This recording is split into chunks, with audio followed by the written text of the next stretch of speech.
Good morning, good afternoon, and good evening. This is Patrick Sabongui. I'm hanging out with Galaxy on Comic-Con Radio. Grace Gibbons is currently scheduled to meet with our county counselor, and as soon as possible, we'll get her in with a good foster family. Look, I won't keep you long, but I just wanted to thank you for being at the forefront with Cicada. That's just doing our job, sir. Well, you went way beyond just doing your job. And I know you did it because of how much you care for the people of the city. Which is how I know I can leave it in your capable hands. What do you mean, leave it? The mayor has offered me the job as the new chief of police. What? David. David, congratulations. Thanks. Of course, that leaves me responsible for finding my own replacement. And, I would like that to be you, Joe. Replace you. That's Captain. Captain Joe West.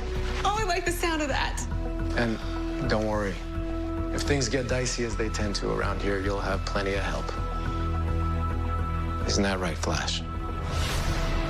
But, well, no. Oh, come on, Barry. I'm a detective, too. Sir. Hey, Congratulations. I'll do my best.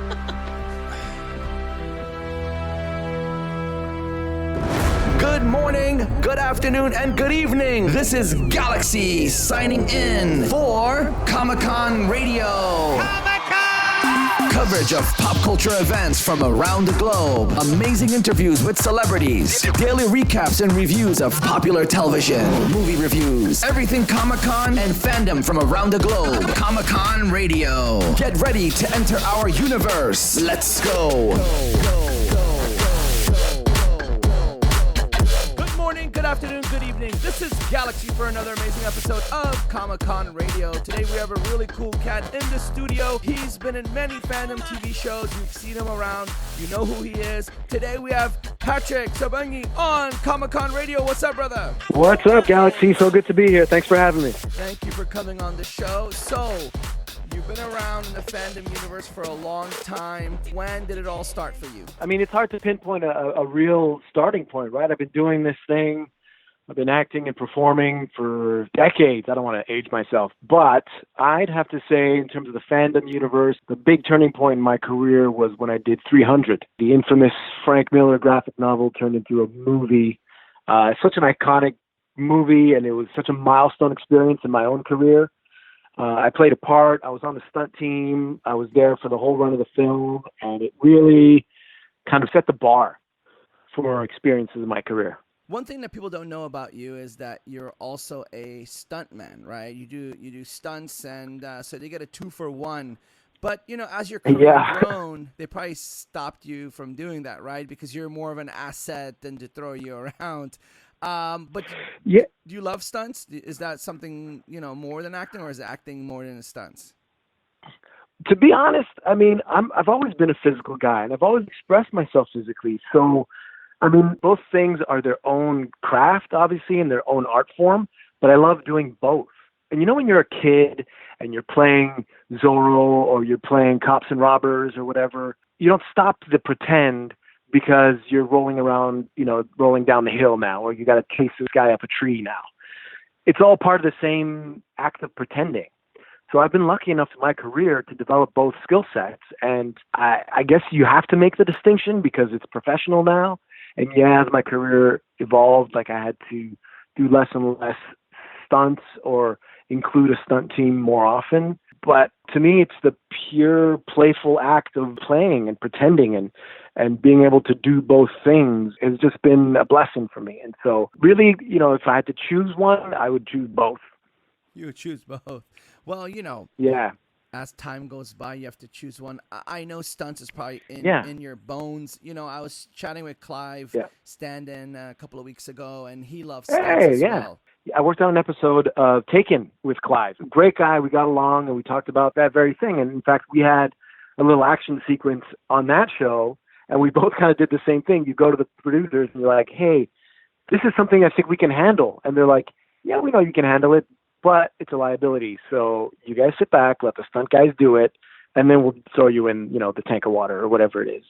So yeah, you do have to be careful. You are an asset to the production. And to be honest, my first love was acting, is storytelling, and I trained my whole life as an actor. And so whatever helps people take me seriously as a storyteller and as an actor, that's where I have to put my priorities. But yeah, Clive is an amazing guy. Oh, yeah. You said acting is your first love. I know that. You're doing well at it. Theater, and you're also a drama teacher. So here's the thing. What is the difference to you? I think fundamentally, it's the same.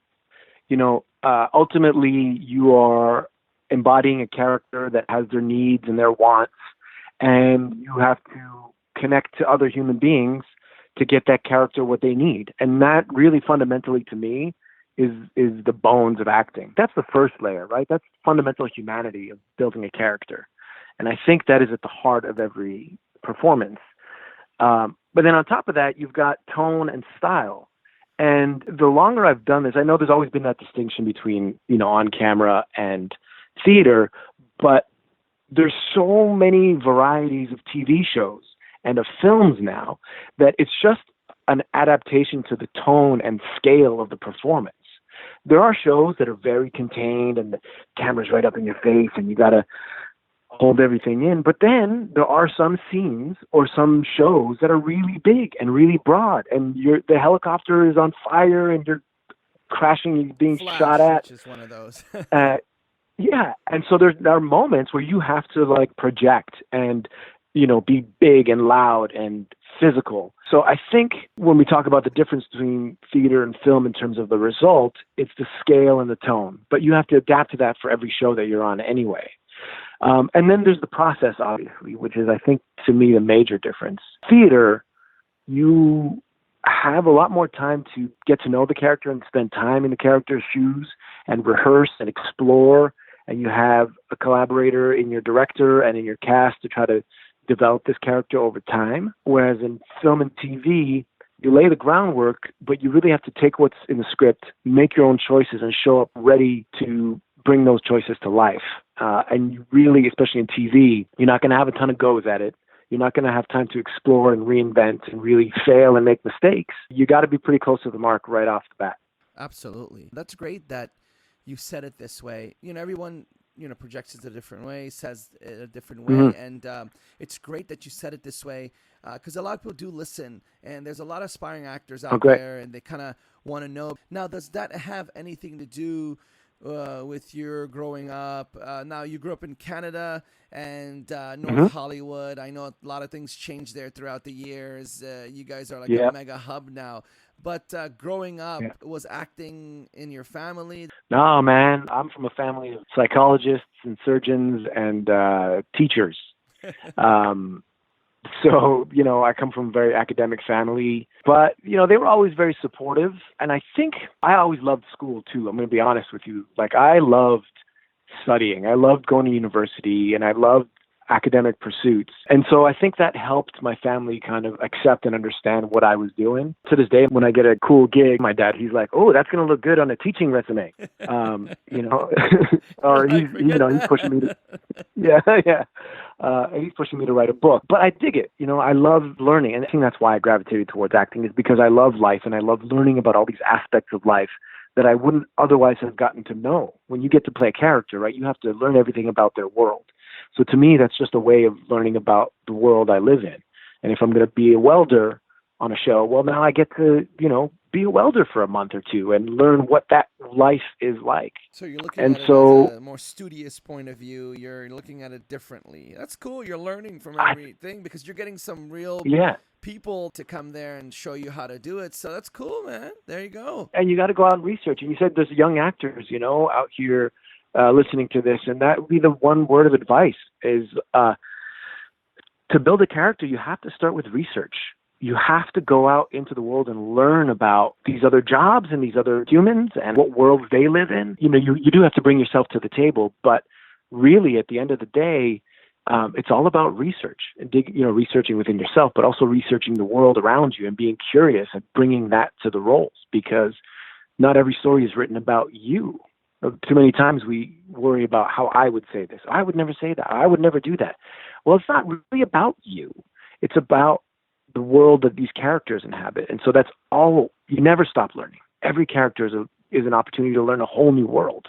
And so it's all about, comes back to research and observing the world around you. Yeah, absolutely. And paying attention and bringing that on camera because you have to sell your role. So that gets to the current question, The Flash. Now, I know you've been on a ton of movies, TV shows. 300 started you out. You were a Persian general there, et cetera, et cetera. Yeah. But The Flash really brought your identity out to the universe. Maybe I'm wrong. 36 episodes. You played David Singh. Was there people in law enforcement to show you, or you had to like go out there and watch all these crime shows and learn how they would walk and act and yell? Or did you like Beverly Hills Cop? Which one of those? Well, you know what? It's funny you mentioned Beverly Hills Cop, man, because once I got the role, my first thought was, wow, I'm joining a very long and proud heritage of angry police captains. You know, every iconic action movie has one. He just comes in and blasts yells at everybody. Yells at everybody and yells at Murtaugh and Riggs and yells at Axel Foley and all that. So yeah, I mean, and it's a fandom show, right? So you have to kind of pay homage to the iconic roles of that genre and type that came before you. So there's that. But yeah, then there's a certain amount of research and a certain amount of, interviews, and I try to go spend a little time at the police station. And obviously it's not a procedural reality TV show. So it's not like I'm not trying to embody it's not a biography of a real human being. So I have a lot of creative license to build this David Singh from my imagination and from inspiration and influence. So you try to do things as authentically as possible, but again, it comes back to style and tone. We're in a comic book show, you know, you're dealing with metahumans and supernatural phenomena. And so there's a lot of creative license you get there. And it shows, but you're kind of like that cool captain. Every now and then you're a little angry, but you're the cooler guy. You dress better. You're like, hey, you're not wearing the typical pants, slack shirt and tie type of get up. So on The Flash, you're working with all these iconic figures or people that have become iconic figures, because that's the thing I tell everyone. A lot of these TV shows brought in names that nobody heard of, and then all of a sudden, boom, overnight, superstars in our universe. Yeah.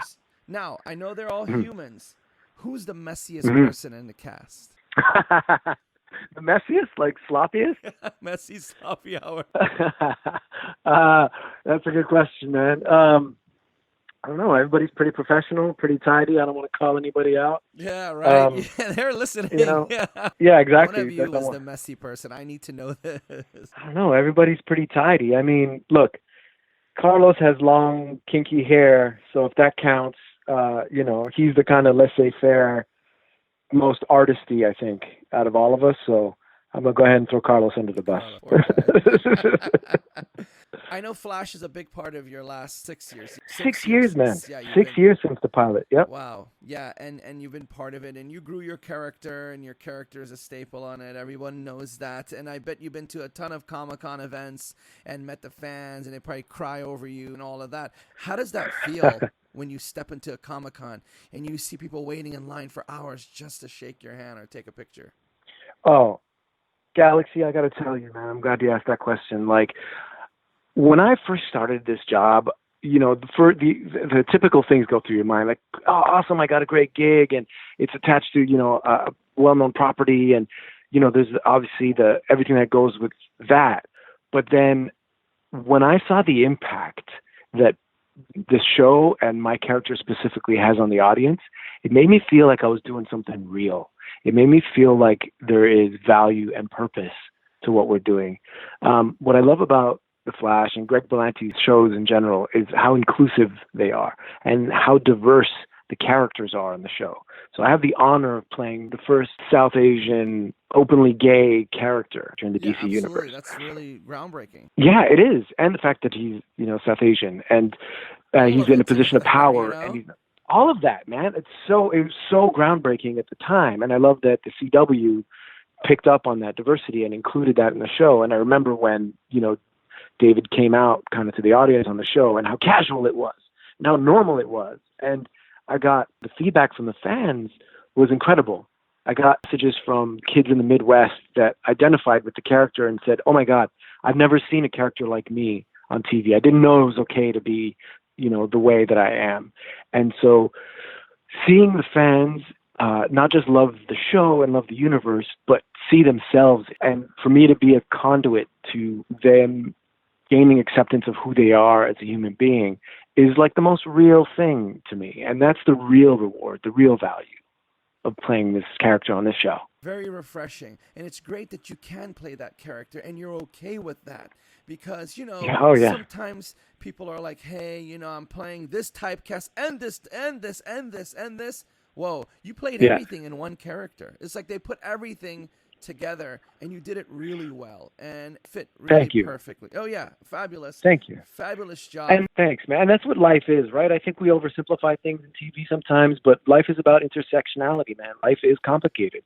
People can identify as more than one thing at a time, and it's about time that our media is reflecting that. Oh, yeah. If you look at Sabrina, The Chilling Adventures of Sabrina, there's a character there. Yeah. She identifies herself and her individuality. And more on the superhero shows. Look at, Batwoman. It's great. Oh, yeah. We're different, man, and all over the universe. Everybody's got their own thing going, and it's all beautiful. It's all humanity, and it's about time we're celebrating it. Well, with that, what's your biggest fear? My biggest fear is to not be able to participate in the social conversation anymore, to not make an impact. And it doesn't have to be as an actor. It doesn't have to be, as a public figure.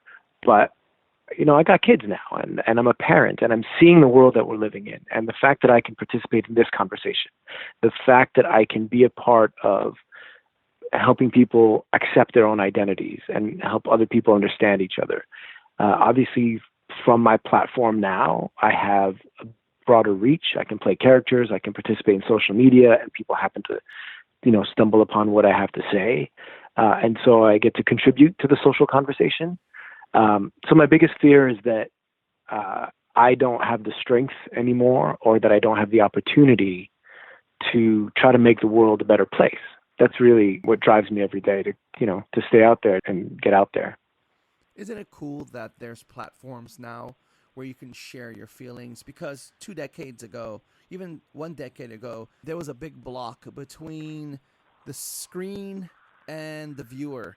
And now with social media, Instagram, everybody gets to share their feelings. People get to know who they really are. Do you get that a lot? Do you get a lot of people reaching out to you and sharing their situations in life on a daily basis or weekly basis? Yeah, I do. And I kind of love that. And that's why, that's why my DM features are still open on social media.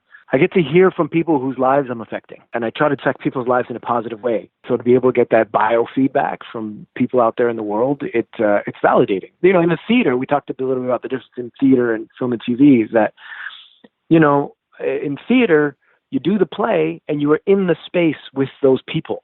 And so you get not only the instant biofeedback of their applause or their gasps or their laughs, you hear their emotionality and their reactions to what's happening, and you guys share in a moment together. But then when the play's over, you go out into the lobby, and those human beings are there, and they stick around, and they still got tears in their eyes, and they say, "I can't believe you guys told that story because something like this happened to my uncle, or I was going through this in my life, and it's like you guys took a page out of my diary." And you get that instant feedback and that validation that, oh yeah, the work I'm doing is touching people. We didn't have that before. Like you said, 20 years ago, there was that separation between the screen and the public. And I don't know, you put it out there. You don't know if anybody's seeing or if they hate it, they love it, they respond to it or not. You only hear it secondhand through the critics. But now that biofeedback is open again. And now I can get feedback. And, some people get pissed off and some people attack you and some people disagree with you. And that's beautiful too. I'm always going to defend people's rights to free speech and to tell me to F off. And they're welcome to tell me. I'm not going anywhere. I won't. But they're welcome to tell me whatever they feel they need to tell me.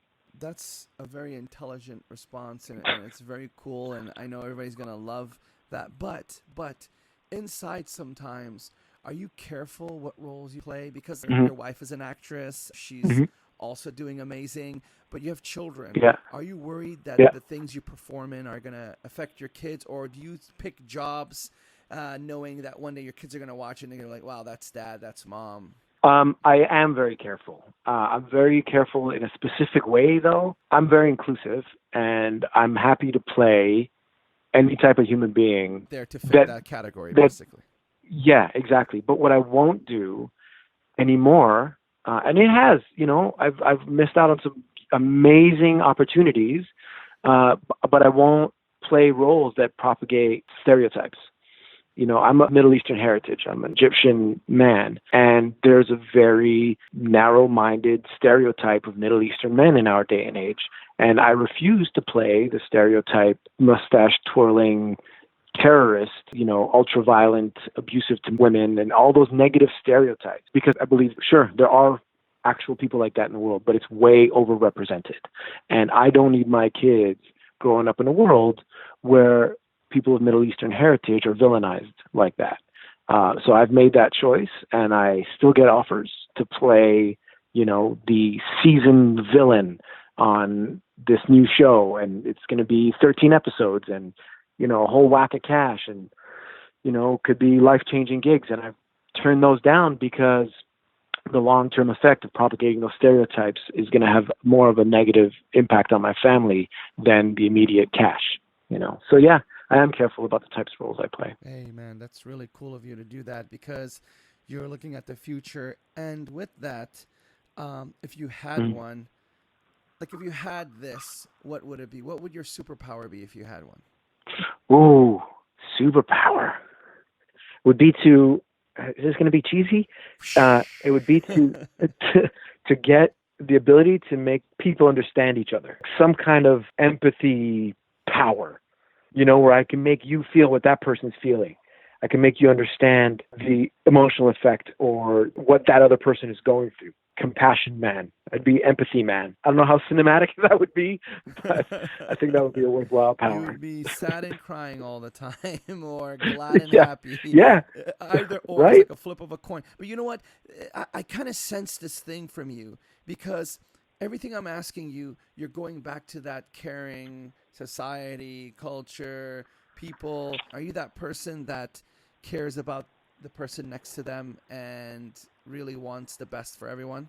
I do, yeah, and I kind of always have, and I don't see any other way to get by in society. Like, we're in this together, man, and a lot of, the world's in a really tricky, upside down, divided place right now, and maybe it's because of the times, or maybe this is how I'm made, but I just think we need more understanding of each other. It just consumes me all the time. Like, I'm watching the world my kids are growing up in. I'm watching scripts come across my desk. I'm looking at the stories that are being told right now. I'm watching the news.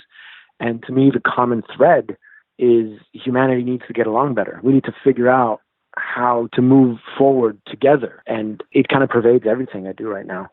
Wow.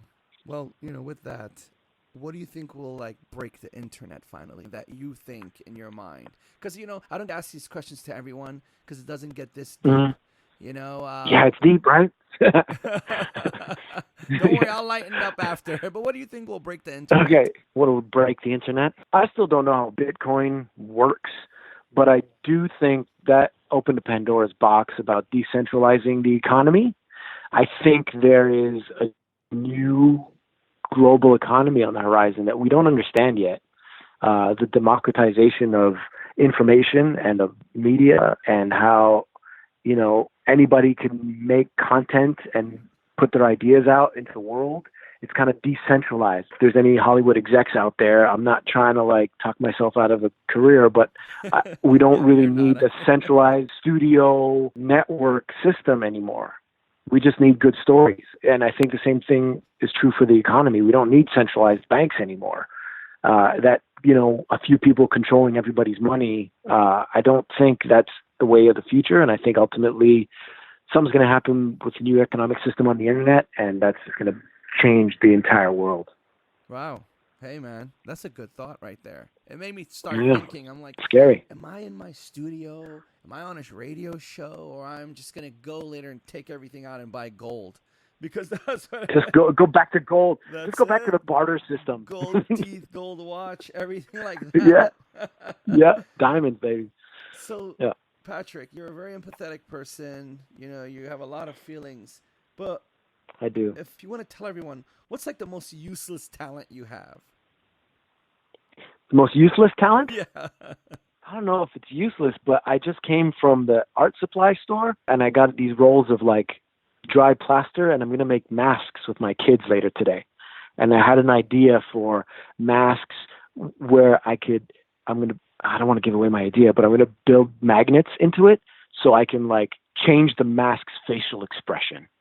So I think like arts and crafts is my secret Cosplayers are gonna useless start skill. going cuckoo with that. Yeah. That's Now, if pretty I see a cool. mask, hit the market with magnets built into it and That's can it. change facial expressions, Reference you've heard it this here show. first. Reference this interview. Yeah. You said it here. Can we copyright this? Can we patent this right now Let's do on it. the Let's air? patent it. Boom. It's patented. Boom. Done. Patent pending. We got to see the goods first, man. You got to put it on your Instagram and show the world. That's a cool idea, though. That's a really cool idea. Right? Okay, I got to make the prototype. I'm going to make the prototype tonight. Now it's a race against time. You know, someone asked me once, and I don't know if I should ask you, but do you like pickles? Ooh, love pickles. I got a fridge full of pickles. Too many pickles sometimes. Olives too. Isn't that a weird question? Do you like pickles? It is. It's particular. Not everybody's into pickles. I think it's important to know these things. Right? Yeah. It's very important. So with that, what's a pet peeve for you? Pet peeve. Dog hair, man. I got a golden retriever, and she's awesome. But, dude, dog hair everywhere. It's on my clothes. It's in my car. It's in my food. It's like a condiment. It's a seasoning. I get to set, and I'm conscious of this. I try to, like, not get dog hair on costumes and stuff, but I'll be standing in a scene, and I can see at the corner of my eye, like on my suit lapel, the golden retriever hair just kind of dangling there. I'm like, really? How did this? So that is my pet peeve, when dog hair gets, like, on my costume. And it doesn't come out. And then you got to get like a bunch of people and a bunch of duct tape, or else that stuff ain't coming out.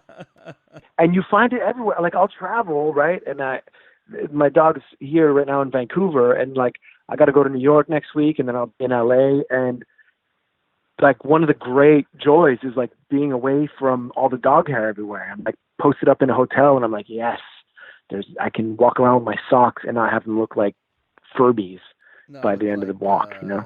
An Yeah. Ewok. Yeah, an Ewok. Yeah, Furby. That was a weird reference, but it was the first one that came to mind. So, you know, you've been acting for a while, right? You've been acting for a while, and I know the checks probably came in slowly, and you're probably still getting checks here and there. What's the craziest purchase that you've made since becoming an actor? The biggest ticket items, I'll be honest, have been like trips.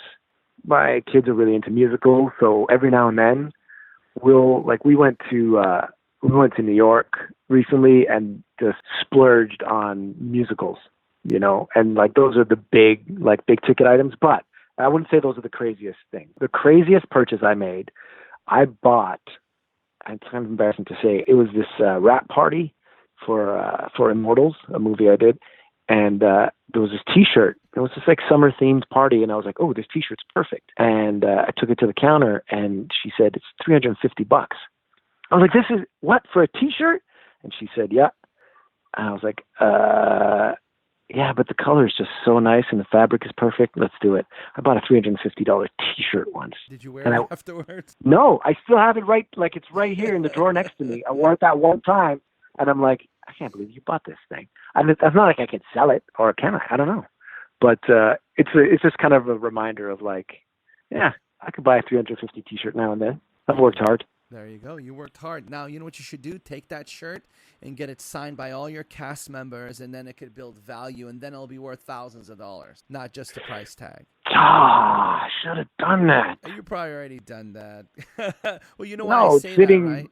I'm an avid collector. I have like thousands of collector's items, and I get Oh, them wow. signed and all that. So, you know, it comes in That's mind all amazing. the time. Yeah, see, I don't have that. I'm not that organized.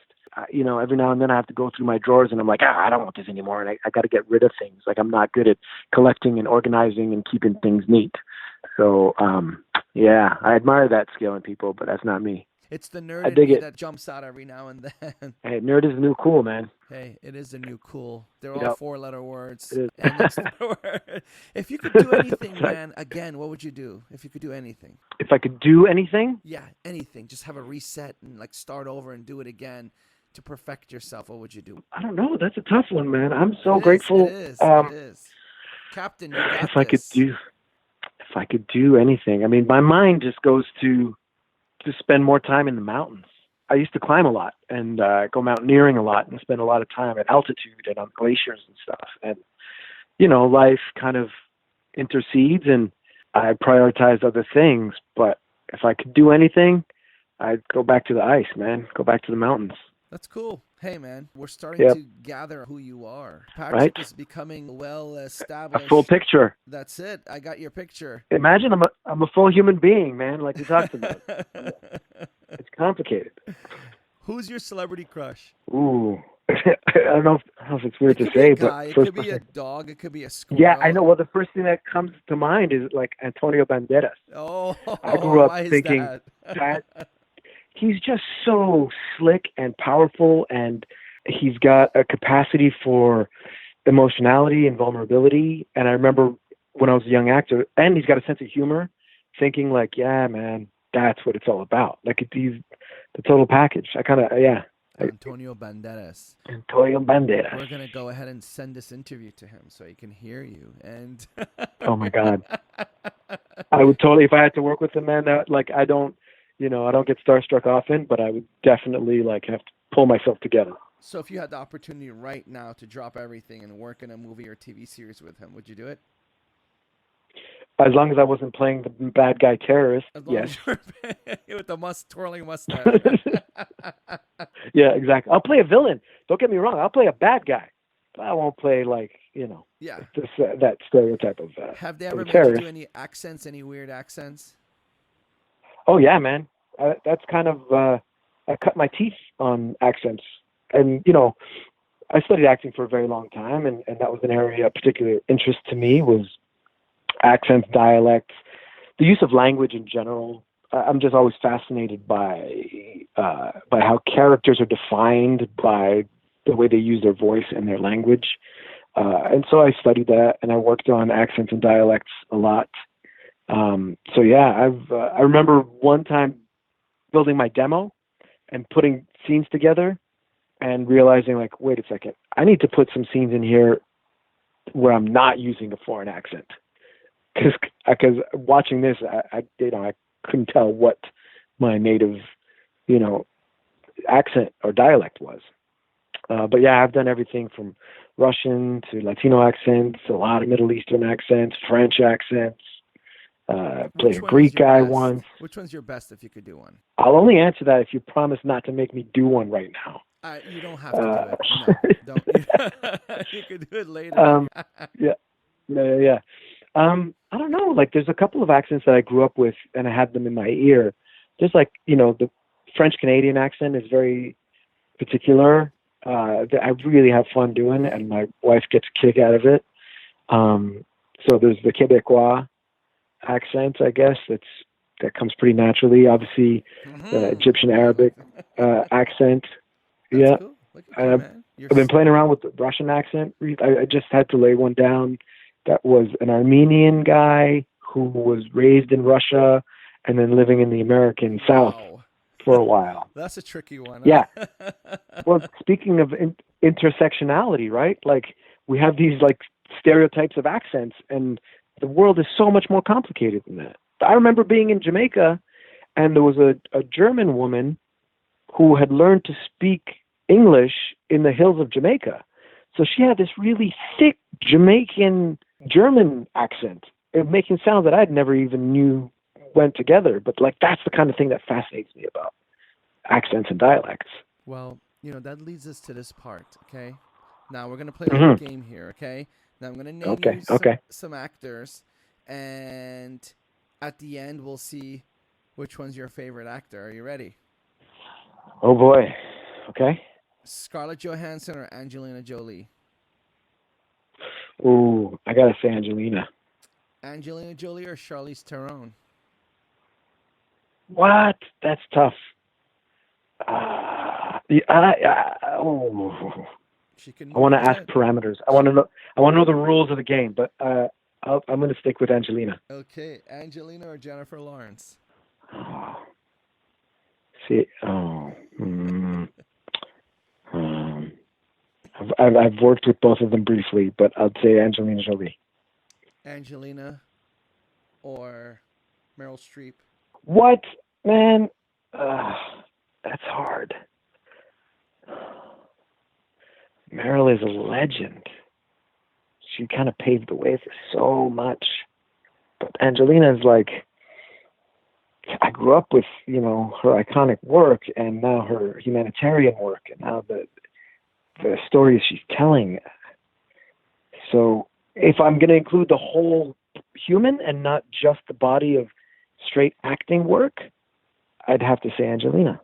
Angelina or Antonio Banderas? Oh, what? Antonio's made some questionable choices in his career. As much as I'm a fan, I'm second guessing some of his creative and life choices. So I'm going to say Angelina Jolie. There you go. Brrr, boom. Angelina Angelina Jolie. Ding, ding, ding. That's your favorite actor. Wow. Amazing. She's mine as well. Top 5. She's amazing. Like She's You're going to say brain. what is it?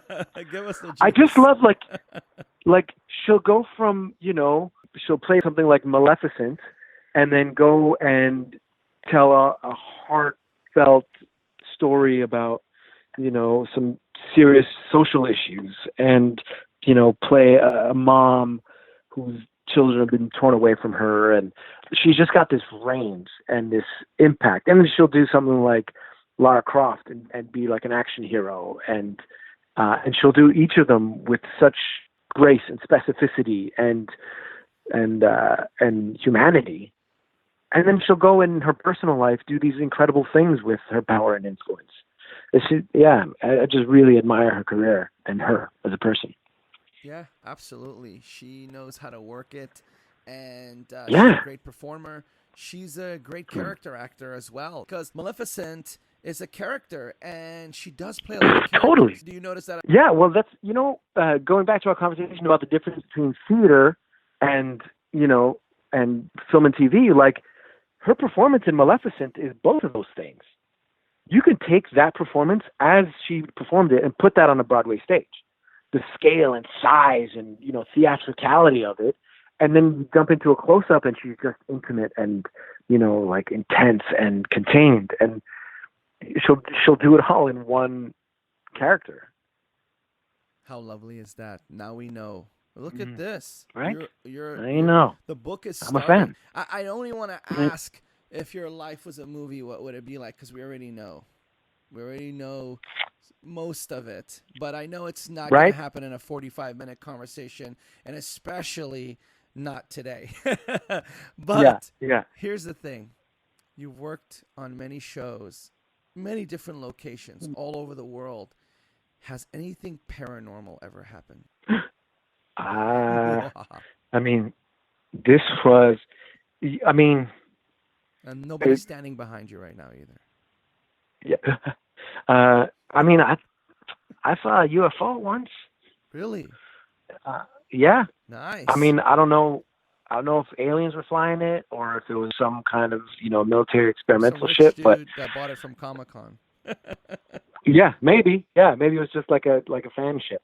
But I watched that thing approach from like a really long distance.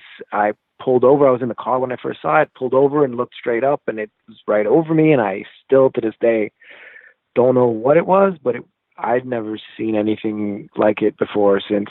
And I've seen other people draw UFOs and that look a lot like the thing that I saw, this triangle with the edges cut off and this glowing light in the middle of it. Looked like it was made of black, matte tinfoil kind of vibe. Like, I don't know, man. I can't explain it, but it was definitely outside the normal.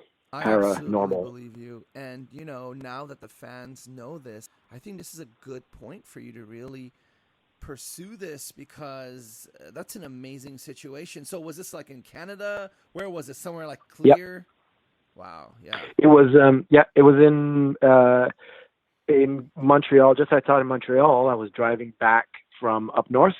And it was a clear night, and I was on the highway driving back towards the city, and out over the city I saw this thing that looked like a star, but it was just moving in a weird way. You know when you see like a satellite and it like moves across the sky and you're like, oh, that looks like a star, but it's moving too fast? And that's how it started out, and it just kept flying towards me. And as I drove towards the city, it got bigger and bigger until it was directly above.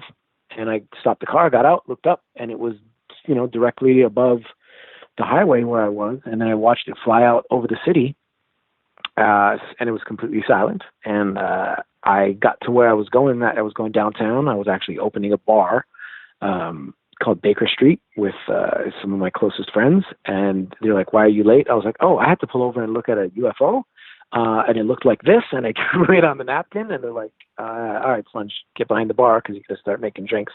I was like, "Okay." Sponge is my nickname, by the way. But it was just like, I don't know what else to say about, like, it's just what I saw. Wow. Yep. That's an amazing situation. But why did they call you Sponge? Where did you get that from? Oh, geez. I used to play football when I was young, Nice. and my last name's Sabongui, and I was new to the team. I was playing for the Vanier College Cheetahs, and I went out on a pattern, turned around to catch the ball, but it was coming at my head so fast. I just leveled up, and so everything was faster and harder and stronger, and I just wasn't accustomed to it yet. So instead of getting my hands up to catch it, I ducked out of the way. Which is, I don't know if you're a football guy, but that's not the cool. Correct. Like, that's not what you do if somebody throws you a ball. And so the coach was so mad, and he was like, Sponge, sit down. And because he couldn't say Sabongui, he was too mad to say Sabongui. And so my whole jog back to the sideline, everybody was like, good job, Sponge. Nice one, Sponge. And then that stuck. And so Sponge was my nickname for life. Do you like that? Are you okay with it? It's humbling, but yeah, I mean, I really didn't become Patrick again until I moved up to Vancouver and even then, man, like, not that I'm a star by any means, but like, until I had my second kid on the way, I didn't really feel the need to grow up. But then when I moved to Vancouver, I was like, you know what, I should start introducing myself as an adult, because Sponge is kind of, youthful. No more Sponge. Well, my close friends still call me Sponge, and it warms my heart every time. Well, that's cool. Sometimes you need that. Sometimes you need to be called by your funny nickname that you got during school, which humbles you. Yep. I wanted to ask that because back. It sounds like a neat name, but back to your paranormal situation, that is amazing. Yeah. It's lovely. I think everybody needs to know about it, and you should share more. I want to get you back on the show and talk about that, or even invite you to one of our paranormal shows. But with that, does that make you believe in aliens? Yeah, I do. I mean, I just don't see how this much biodiversity on this planet could be unique in the universe. I just don't. Like, it just, I just believe that life must have happened somewhere else, and Earth is a relatively young planet in our galaxy, in our universe. And so I just think the odds are in the favor of, there is other intelligent life out there. The notion of there might be intelligent life, or the notion of there being ghosts or anything on this planet, does that freak you out, or does it make you feel excited that there's so many things we can't see? Oh, yeah. It's not frightening to me because it's always been that way. Like, it's not like it's a new thing. Like, oh my God, now there's ghosts and we don't know how we're going to live with them. I believe that those things have always existed. And so there's no use freaking out about it now. It's like all of a sudden discovering spiders and thinking, oh my God, now there's spiders. Well, there's always been spiders. Yeah, exactly. I believe there's a ton of things that we don't perceive. I'm not convinced that our understanding of it is quite accurate. Like, I think we try to describe things that we don't understand with the science and the vocabulary that we have, but I think we're still limited in our explanation of what a ghost could be, or interdimensional travel could be, or, not to get too scientific, but, science has proven, like quantum physics has proven, that two particles can exist in two places at the same time. Okay, fine. That's what scientists say. I don't really understand what that means, but it's more complex than two objects can exist in two places at the same time. But that's how we can explain it to each other. So ghosts, yeah, is it like Casper floating around and like with the consciousness of a person, but in a floaty kind of body? I don't know. Is it that simple? Or are we oversimplifying something way more complicated that we don't quite understand yet? So those YouTube video creators is not a good way to get educated on it. No, it's a great way to entertain yourself and to raise some questions. I think you go there for the questions, not for the answers. Especially with these apps like TikTok and live apps that are happening, things are being caught on video, and the love of it is growing so much that it's crazy out there. And that's why I want to ask, because, you know, when you ask a regular person this question, people are like, oh, whatever. But when you ask somebody, and you know, you're going to say you're a regular dude. I know you are. I am. We all are. But, you know, because you're in TV shows and movies, you know, you have this draw to you. So when you say it, I think people tend to listen a little more. And, you know, we're all equal. It's not fair, but that's how it is. So that's why I ask these questions. Yeah, no, I hear you. I understand. And I think it is important to keep an open mind. I think that the second we start to believe that we know everything is the second we stop learning. That you have to be humble enough to understand that, like, we don't know everything. Even science every day is turned on its head and goes, oh, you know, everything we thought we knew about germs? Well, it turns out, you know, we're wrong. Or everything we knew about concussions and how to treat them? Well, it turns out we were wrong. That's the absolute worst thing to do. So even the most knowledgeable people on the planet have to accept that we don't know everything, and we have to be humble enough to keep an open mind and go, what I thought I understood, I might not, and there's more to it. And that's, I mean, yeah, I do use my imagination for a living. And so I think if I shut down my imagination, I shut down my humility to learn new things, you know, that's the day my career starts to atrophy and die. Hey, well, you know, that's well said and well put. Yeah. And thanks. Today's interview has been amazing. I know everyone's going to love this. Patrick, you know, I have to have you back on the show. I know it's a Saturday. Yeah, thanks for going deep with me, man. Hey. Yeah, I know. And I know we went deep, but, you know, we can keep it fun and light next time. Hey, absolutely. But with that, Patrick, is there anything you want to share with the fans? Any new projects, anything you want to tell them before we start heading out? Yeah, keep tuning into The Flash. You might see Chief David Singh again this season. His journey is definitely not done. So keep tuning in, and thanks for your support. I've got another show coming out on Netflix shortly called Firefly Lane, opposite Katherine Heigl. That was a lot of fun to shoot. It's based on a very well-known novel by Kristen Hanna. You know, I'm out there. I'm around, and I can't wait to, you know, come to a city and come to a con and meet some more of the fans, because my heart explodes every time I do. Absolutely, brother. And I know that everything that you're saying, it comes from your heart. You're that type of dude. And Patrick, if fans want to get a hold of you, what's your Instagram? My Instagram and my Twitter are at Patrick Sabongui, because I'm a creative guy, but not when it comes to coming up with social media handles. Just at Patrick Sabongui. That's me. Man, you got to be you, right? Exactly. You didn't put no underscores, asterisk, star, ... None of that.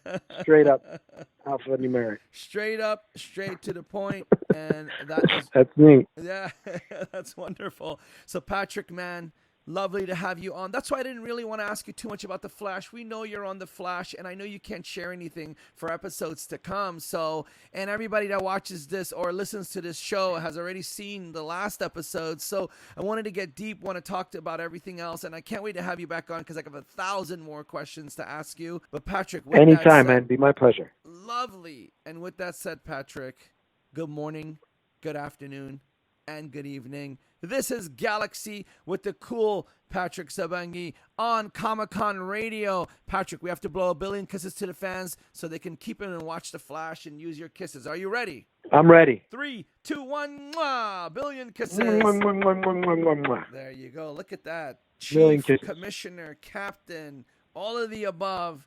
Just gave you guys kisses to the universe. And with that said, we got to say, Patrick, peace. Peace, Galaxy. Peace, everybody.